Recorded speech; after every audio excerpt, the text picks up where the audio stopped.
शायद मैं याद दिलाती हूँ तुम्हें। तुम्हें याद है कि तुम अम्बाजी जाने के लिए एक बार में तैयार हो गए थे, कोई बहस नहीं की मुझसे, खुश थे, खुशी खुशी मेरे साथ जाने को तैयार हो गए। क्यों क्यों तैयार हुए थे? क्यों तैयार हुए थे? हाँ,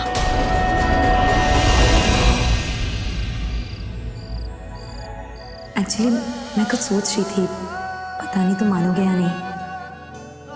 पूछो मुझसे, मैं क्यों नहीं मानूंगा। एक्चुअली रवि, मैं सोच रही थी कि क्यों ना हम दोनों वैष्णो देवी के दर्शन करने के लिए जाएं। देखो ना, अम्बे माँ की कृपा से हम दोनों के बीच में सब कुछ ठीक हो गया है। जो भी गलतफहमियां थी सब ठीक हो गई है, सब दूर हो गई है, और हम दोनों एक दूसरे के साथ इतने खुश भी हैं।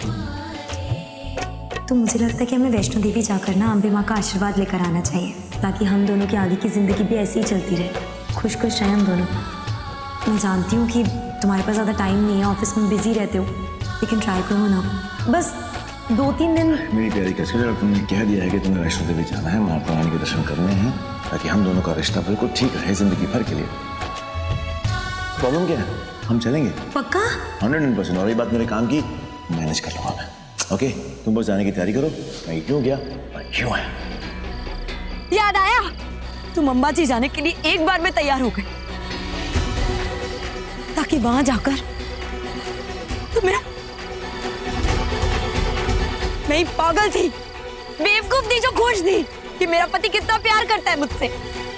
मेरे एक बार कहने पर मुझे अम्बे माँ के दर्शन करवाने ले जा रहा है। और एक सेकंड, तो तुम्हें याद है निवेदिता को भी चलने के लिए नहीं रोका तुमने? क्यों क्यों आने दिया तुमने उसे हमारे साथ? हाँ,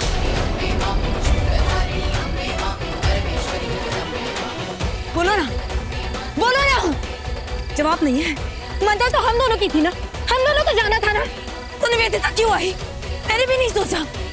और निवेदिता क्या, पूरा परिवार आ गया, ताकि मंजू आंटी, श्वेता। क्यों ऐसा?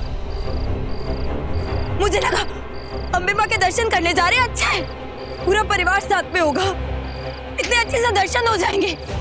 कि तुम लोग तो मुझे दर्शन करवाने का भी ले ही नहीं गए थे, तो मुझे जान से मारने के लिए वहां पर ले गए थे ना। इसीलिए जब वैष्णो देवी का प्लान कैंसिल हुआ तो अंबाजी का प्लान इतनी आसानी से बन गया,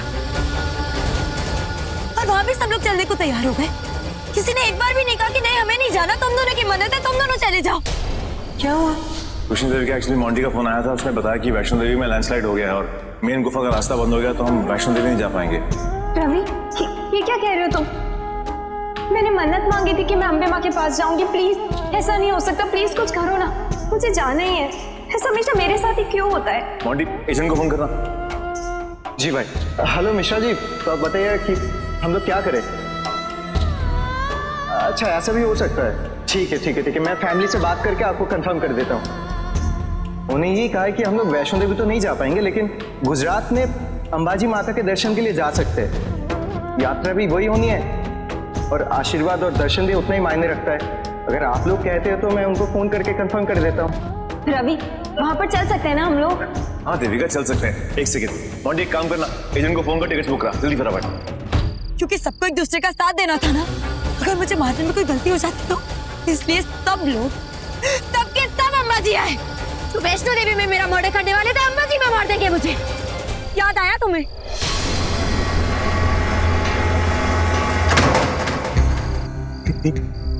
कितनी गलत सोच है तुम्हारी मेरे बारे में।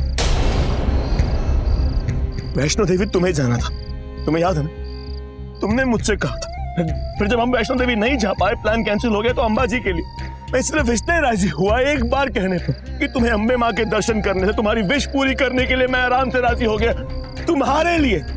क्योंकि तुम अपसेट हो गई थी, तुम्हारा मूड खराब हो गया था, इसलिए मैं मान गया बहुत जल्द, सिर्फ इसलिए क्योंकि मैं तुमसे बहुत बहुत ज्यादा प्यार करता हूं। माय फुट, प्यार है ये तुम्हारा, मेरी विश थी इसलिए गए थे।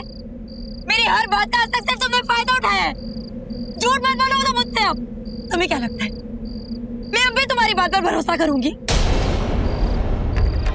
ये सब अपनी झूठी बातें ना अपने पास ही रखो। तुम सीधे सीधे क्यों नहीं कहते कि मुझे मारने के लिए गए थे तुम वहां पर? प्यार करते हो, प्यार का मतलब ही पता है? तुम्हारी गंदी जुबान पर इतना पवित्र शब्द शोभा नहीं देता। और तुम्हारे हर झूठ का सबूत है मेरे पास। तुम्हें याद है उस रात को तुम मुझे अकेला छोड़कर गए थे? क्यों गए थे अकेला छोड़कर? क्या कहा था तुमने? तुम यहीं पर रुको, मैं सरप्राइज है तुम्हारे लिए। क्या सरप्राइज था? मेरी मौत का सरप्राइज।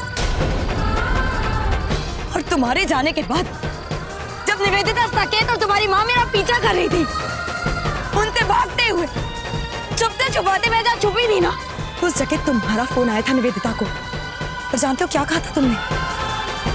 याद है? तुमने कहा था कि चाहे कुछ भी हो जाए, देविका को सच्चाई पता नहीं चलनी चाहिए। कहा था या नहीं? कहा था या नहीं? अच्छा रवि, तुम्हें वो प्रॉपर्टी के पेपर्स मिले क्या? हाँ मिस लूथरा, पेपर्स मुझे मिल गए हैं, लेकिन प्लीज आप उसे बताइएगा मत कि प्रॉपर्टी को लेकर हमारा क्या प्लान है। आप देविका को अंधेरे में ही रहने दो।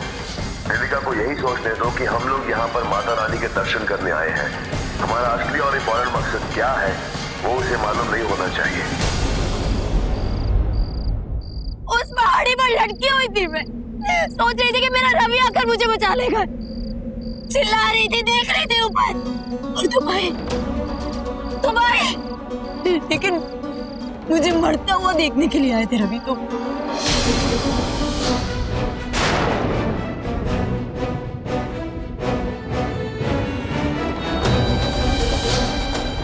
देखना चाहते थे कि कहीं भूलती भी मैं जिंदा ना रह जाऊं।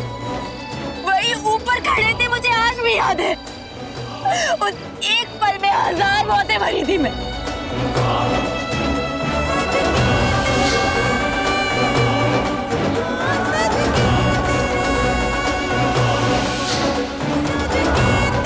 तुमने नहीं बचाया मुझे रवि। प्यार करते थे ना मुझसे? प्यार करते थे ना मुझसे, तो क्यों नहीं बचाया? क्यों नहीं बचाया? क्यों वहां खड़े रहे तुम?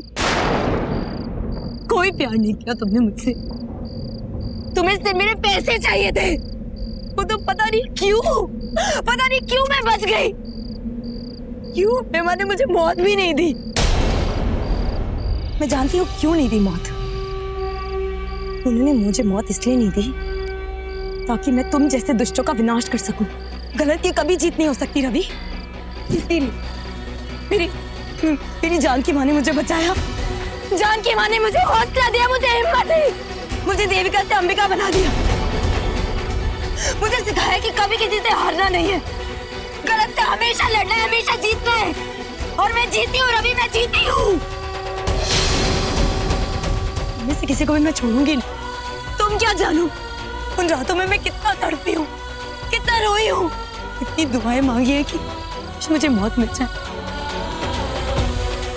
ऊपर जब मैं चाहती थी कि तुम मुझे बचा लो, और तुमने मुझे नहीं बचाया, तभी मर गई थी रवि।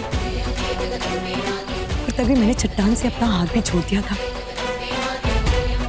और उस वक्त मेरे साथ साथ मेरा विश्वास, मेरा प्यार सब मर गया। मैं खुद को बहुत बदनसीब समझती हूँ। मेरा नसीब बहुत खराब है।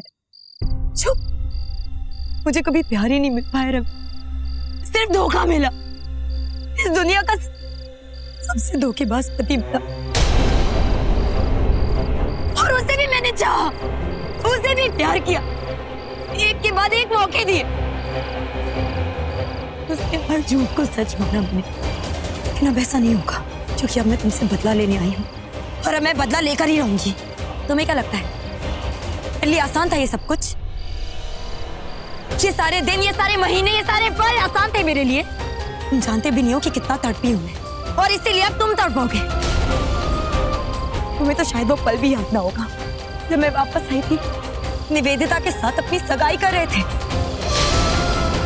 एहसास है कि मुझ पर क्या बीती होगी उस वक्त, लेकिन तुम्हें एक बार देखने के बाद मेरा प्यार फिर से वापस आ गया। लेकिन उस बार मैंने हमेशा की तरह बेवकूफी नहीं की। मैंने संभाला अपने आप को, समेटा, खुद से कहा कि इस बार नहीं, इस बार मैं वो बेवकूफियां हरगिज नहीं करूंगी जो मैं पहले कर चुकी हूँ। और उसी वक्त बस मैं एक बात चाहती थी, चाहे कुछ भी हो जाए, लेकिन निवेदिता और तुम्हारी शादी हरगिज नहीं होने दूंगी।